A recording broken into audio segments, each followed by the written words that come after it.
할렐루야. 3월 20일 금요일, 금쪽 같은 금요일입니다.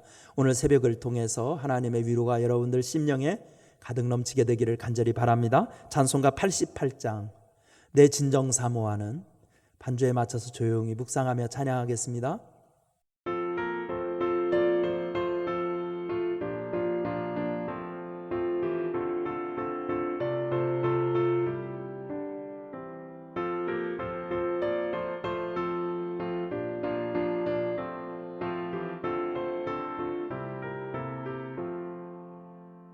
내 진정 사모하는 친구가 되시는 구주 예수님은 아름다워라. 산 밑에 백합하여 빛나는 새벽별 주님 영원한 길아 주옵도다.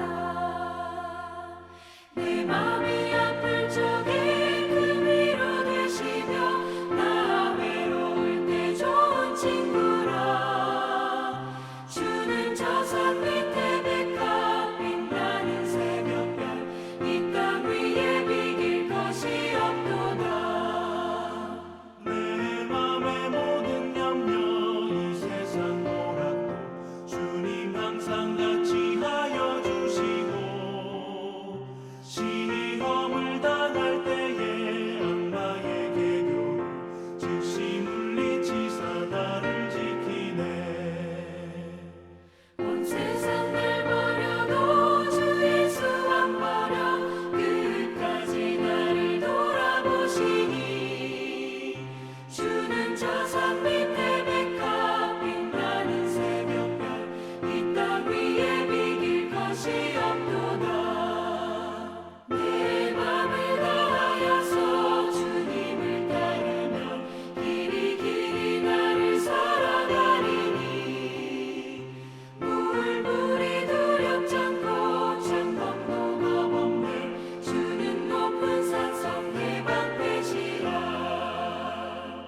내 영혼 먹이시는 그 은혜 누리고 나 친히 주를 뵙길 원하네. 주는 저 산 밑에 백합 빛나는 새벽별 이 땅 위에 비길 것이 없도다.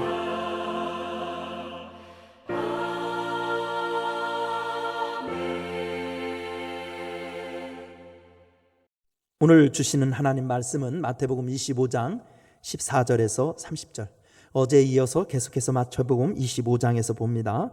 마태복음 25장 14절에서 30절까지.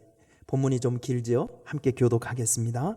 또 어떤 사람이 타국에 갈 때 그 종들을 불러 자기 소유를 맡긴과 같으니 각각 그 재능대로 한 사람에게는 금 5달란트를, 한 사람에게는 2달란트를, 한 사람에게는 1달란트를 주고 떠났더니 5달란트를 받은 자는 바로 가서 그것으로 장사하여 또 5달란트를 남기고 2달란트 받은 자도 그같이 하여 또 2달란트를 남겼으되 1달란트 받은 자는 가서 땅을 파고 그 주인의 돈을 감추어 두었더니 오랜 후에 그 종들이 주인이 돌아와 그들과 결산할세. 5달란트 받았던 자는 5달란트를 더 가지고 와서 이르되 주인이여 내게 5달란트를 주셨는데 보소서 내가 또 5달란트를 남겼나이다. 그 주인이 이르되 잘하였도다 착하고 충성된 종아, 네가 적은 일에 충성하였으니 내가 많은 것을 내게 맡기리니 내 주인의 즐거움에 참여할지어다 하고 2달란트 받았던 자도 와서 이르되 주인이여 내게 2달란트를 주셨는데 보소서 내가 또 2달란트를 남겼나이다. 그 주인이 이르되 잘하였도다 착하고 충성된 종아, 내가 적은 일에 충성하였으니 내가 많은 것을 내게 맡기리니 내 주인의 즐거움에 참여할지어다 하고 1달란트 받았던 자는 와서 이르되 주인이여 당신은 굳은 사람이라 심지 않은 데서 거두고 해치지 않은 데서 모으는 줄을 내가 알았으므로 그리하여 나가서 당신의 달란트를 땅에 감추어 두었나이다. 보소서 당신의 것을 가지셨나이다. 그 주인이 대답하여 이르되 악하고 게으른 종아 나는 심지 않은 데서 거두고 해치지 않는 데서 모으는 줄로 내가 알았느냐? 그러면 내가 마땅히 내 돈을 취하는 자들에게나 맡겼다가 내가 돌아와서 내 원금과 이자를 받게 하였을 것이니라 하고 그에게서 그 1달란트를 빼앗아 10달란트 가진 자에게 주라. 그릇 있는 자는 받아 풍족하게 되고 없는 자는 그 있는 것까지 빼앗기리라. 30절 같이 있습니다. 이 무익한 종을 바깥 어두운 데로 내쫓으라. 거기서 슬피 울며 이를 갈리라 하니라. 아멘. 건축회사에 다니는 한 건축가가 있었습니다. 그는 정년이 다 되어서 퇴직을 앞두고 있었습니다. 회사의 사장이 그를 부르더니 회사를 두기 전에 마지막으로 집 한 채만 더 지어달라고 부탁했습니다.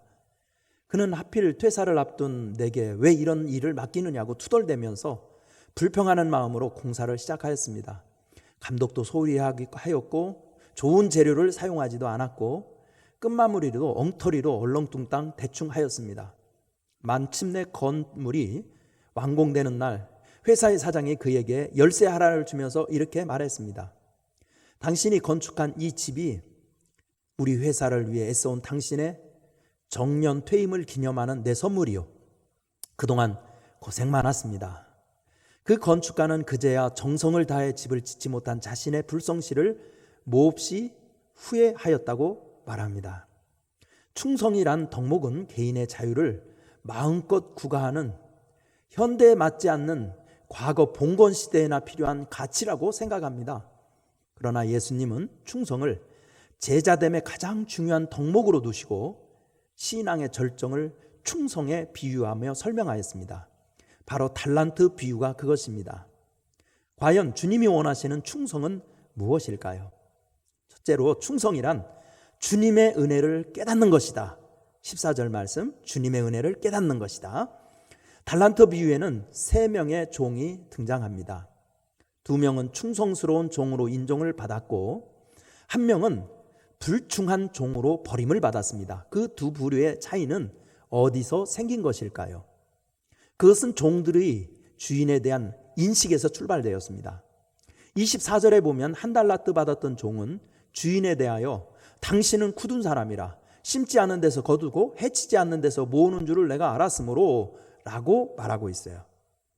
주인을 인식하기를 인색하고 나쁜 사람이라고 여긴 것입니다. 그러나 한번 생각해 보십시오. 1달란트의 가치가 그렇게 작은 것일까요? 성경에서 1달란트는 6천 데나리온이었어요.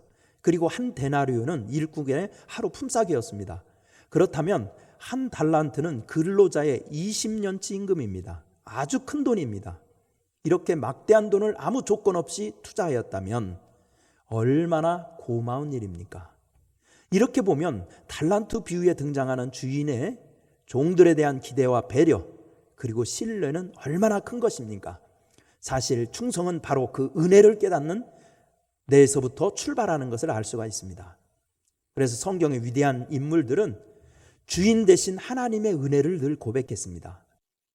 다윗은 사람이 무엇이간데 주께서 저를 생각하시며 인자가 무엇이간데 주께서 저를 권고하시나이까 라고 시편 8편 4절에서 하였고 바울도 그러나 나의 나된 것은 하나님의 은혜로 된 것이다 라고 고린도 전서 15장 10절에서 고백했습니다. 우리도 주님의 은혜를 먼저 깨달아야 충성입니다. 두 번째 충성은 시간을 선용하는 것이 충성입니다. 오늘 본문 19절 말씀을 잘 보시면 되겠습니다. 예수님이 가르치신 비유에서 주목해야 될 대목은 종들의 시간을 대하는 태도입니다. 16절에 보면 2배로 남긴 종들이 달란트를 받자마자 바로 가서 장사하는 모습을 보여주고 있습니다. 그러나 26절에 보면 1달란트 받았던 종은 게을렀다고 묘사합니다. 뿐만 아니라 19절에 보면 오랜 후에 주인이 돌아와서 라고 기록한 것을 보면 두 부류의 시간에 대한 시각을 더 정확히 알 수 있습니다. 충성스러운 종들은 주인이 반드시 돌아와서 셈할 것을 준비한 것입니다. 분명한 종말론적인 삶을 살았다고 할 수 있습니다. 이렇게 충성스러운 사람은 현재의 기회를 놓치지 않으려고 최선을 다합니다. 뿐만 아니라 언젠가 다시 올 주인을 맞아들이기 위한 준비도 게으르지 않았습니다. 이렇게 볼 때 충성이란 시간을 소중히 여기고 선용하는 것이라고 할 수 있습니다. 그래서 모세는 우리에게 우리 날 계수함을 가르치사 지혜의 마음을 얻게 하소서라고 기도한 것입니다. 단토의 신곡에는 지옥문에 이렇게 쓰여 있대요. 이곳에 들어가는 자들은 모든 희망을 버릴지어다. 지옥에 온 자들은 기회를 놓친 자들, 더 이상 기회를 잡을 수 없는 자들인 것입니다. 현재를 소중히 여기며 사시기를 바랍니다. 세 번째, 충성이란 뭐냐? 주인의 상주심을 믿는 것. 주인의 상주심을 믿는 것. 29절 말씀에 두 부류의 사람들의 사고방식을 결론적으로 요약하고 있습니다. 갑절로 남긴 종들은 충성의 가치를 믿었고, 한 달란트 가져온 자는 충성의 가치를 불신했습니다. 주인의 칭찬받은 종들은 충성하면 반드시 성공할 것이다, 충성하면 언젠가 열매가 있을 것이라고, 그리고 주인이 쓰실 것이라고 믿었습니다. 그러나 한 달란트 받은 사람은 해봤자 뭐하냐, 내 돈 대안인데 뭐 라고 불신했습니다. 이런 태도는 오늘을 사는 그리스도인들에게도 대비되어 나타납니다. 세상이 아무리 변한다 해도 주님이 다스리시며 충성한 자에게는 반드시 상주심을 믿고 열심을 다해 섬기십시다. 전도회나 예배회나 봉헌 생활에나 성실히 임합시다. 자신에게 주신 시간, 건강, 재물을 주님의 위해 쓸 줄 알아야 됩니다. 그러나 그렇지 못한 성도들도 있습니다. 해봤자 무슨 소용이 있냐, 누가 알아준다라고 비아냥거리는 사람도 있습니다. 자신에게 있는 재물, 시간, 재능을 주인의 것이라고 생각하지 못합니다. 자신의 것이라고 생각하기에 드리지 못하고 철저히 이기적으로 사용합니다. 따라서 마지막 날에 주인의 상을 받지 못합니다. 충성은 주인이 보지 않아도 보는 것처럼 사는 것입니다. 그러면 마침내 갑절의 상을 받게 될 것입니다. 기도하겠습니다. 은혜로우신 하나님, 세상은 충성을 비웃는 세상이 되었습니다. 충성하면 너만 골병 든다고 농담처럼 여기는 세상이 되었습니다. 그러나 예수님은 제자됨에 제일 중요한 가치로 충성을 들었습니다. 아버지, 주님께 충성하게 하여 주옵시고 하나님 아버지께 충성하는 믿음을 우리도 허락하여 주옵소서. 오늘도 대한민국을 불쌍히 여겨주시기를 원합니다. 코로나19 바이러스가 속히 소멸되게 해주시고, 우리 성도들 건강하게 해주시고, 가정 일터 지켜주시옵시고, 믿음 잃지 않고 기도 뜨거워지도록 성령으로 인쳐 주옵소서. 예수님의 이름으로 기도드립니다. 아멘. 찬송가 320장 나의 죄를 정케하사 찬양하겠습니다. 320장 나의 죄를 정케하사.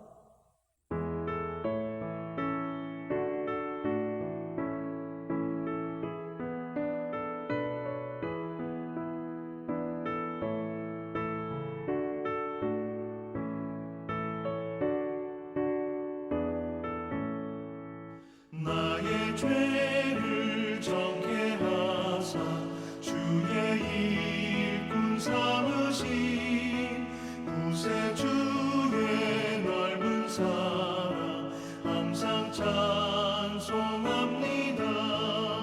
나를 일꾼 삼으신 주 크신 능력 주시고 언제든지 주 뜻대로 사용하여 주소서. 내게 부어 주시려고 은혜 예비하신 주, 주의 은혜 채워주사 능력 있게 하소서. 나를 일꾼 삼으신 주 크신 능력 주시고 언제든지 주 뜻대로 사용하여 주소서. 죄의 짐을 풀어주신 주의 능력 크도다. 나를 비로소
주기도문 하겠습니다. 하늘에 계신 우리 아버지여, 이름이 거룩히 여김을 받으시오며 나라가 임하시오며 뜻이 하늘에서 이루어진 것 같이 땅에서도 이루어지이다. 오늘 우리에게 일용할 양식을 주시옵고 우리가 우리에게 죄 지은 자를 사하여 준 것 같이 우리 죄를 사하여 주시옵고 우리를 시험에 들게 하지 마시옵고 다만 악에서 구하시옵소서. 나라와 권세와 영광이 아버지께 영원히 있사옵나이다. 아멘.